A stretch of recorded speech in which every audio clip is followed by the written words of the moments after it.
right, welcome back to the Mother City. Once again, our rolling coverage in the lead-up to the State of the Nation address continues here at the Cape Town City Hall. Final touches to that red carpet, which of course will be very busy in a couple hours' time. That address anticipated at 7 p.m., but we're still spotting more ministers and senior government officials standing with us now. And Zwanele Nyonso, who is the Land Reform and Rural Development Minister, who's with us now. Great to have you on the SABC. Thanks very much indeed for making time.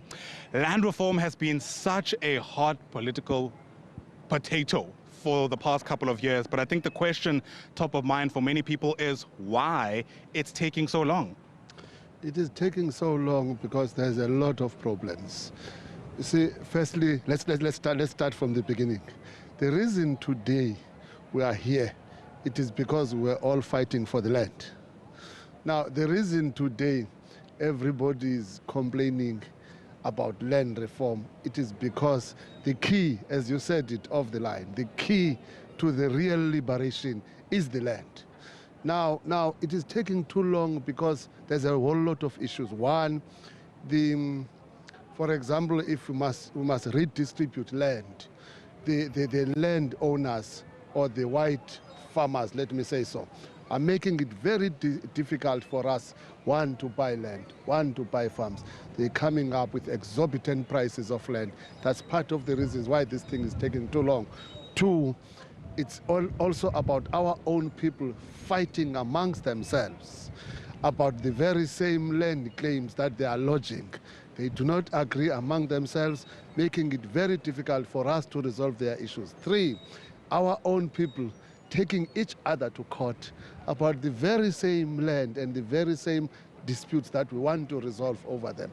That takes a lot of time to resolve. But be that as it may, the process is going ahead.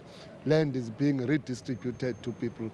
Claims are being resolved and settled, and the land is being restored to its rightful owner. My understanding is that nearly 5,000 claims have been dismissed. So help us understand, when you say that some of these are being resolved, which of them they are, and perhaps comparatively, how many are essentially getting the thumbs up, for lack of a better term? Let's not say 5,000 have been dismissed. Let's say claims were 85,000 lodged in 1998 and left. Now the claims that are left are less than 5,000. These ones are left, and we are going to resolve them. That's one. Number two, claims that were lodged in 2014, we call them new order claims, 163,000.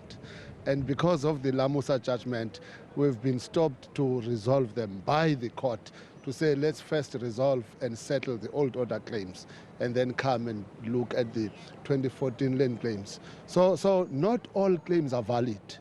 Remember, somebody else would wake up in the morning and claim your own home. You must come and prove that this was his home. So for us to make sure that he gets the claim. Somebody can go and claim a clinic. He must first prove that where there is this clinic, it was his father or his great-grandfather's house. Then if we are saying this one is not restorable, we are going to compensate him. We'll give him financial compensation. We don't just say, no, you don't qualify, you can't get this, and it ends there. There is always an answer for each and every claim. Rural development is another part of your work, if you like, and so much has been said about how much of a lack of development there is in some of the country's rural areas. Often, in fact, I even get the sense standing here in Cape Town that we have very high-level discussions in our suits and ties, and people in rural areas feel invincible. That is true. That is true. In fact, this country is mostly rural. And as long as we have not yet focused on rural areas, we'll still have all these problems that we have, issues of unemployment, issues of food shortages. Remember, rural areas is where people are. Remember, if we can go and focus to rural areas, build bridges, build roads, fence the field in the rural areas, by doing so, we will be creating jobs, we'll be producing food, and we'll be also contributing in what I call, stopping what I call the influx of our people from rural areas to the urban city in search of jobs. Because we must produce food where people stay. We must create jobs where people stay. And if we can do that and master rural development, connect villages, create rural towns, and I can tell you, we can change the economy of this country, and jobs can be created through rural development. Yeah, hopefully bridges that aren't washed away by flooding, right? definitely there won't be, because there are engineers in South Africa. I hope so. Minister, thanks very much indeed. Appreciate the time. That's Minister Mzwalile Nyonso, the Rural Development and Land Reform Minister, giving us, I suppose, a tidbit of his own expectations, perhaps his wish list for the president, who's preparing to deliver quite an important State of the Nation address. I mean, this time last year, there was so much talk about the SANDF, for example. 14 soldiers had died, and questions around whether or not Donald Trump will or will not attend the G20 summit. Time has now lapsed, and I think many of those questions have been answered. We know not only has he not attended, but perhaps many will tell you and argue that South Africa's relationship with the United States has never been any worse.